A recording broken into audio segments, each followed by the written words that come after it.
Courier team দেওয়া আছে ঘাটে ঘাটে। কালকে মাদারমণি একটা মেশিন হয়ে গেছে, 3জন বন্ধু উঠে এসছে মাদারমণি থেকে, 4জন জলে নেমে চান করছিল, 3জন উঠে এসছে, আর একজন পাওয়া যাচ্ছে না।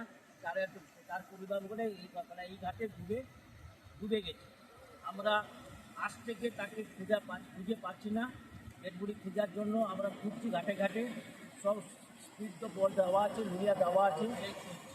কাল থেকে খোঁজা হচ্ছে, আজ থেকে খোঁজা হচ্ছে, ডেডবডি পাওয়া যাচ্ছে না।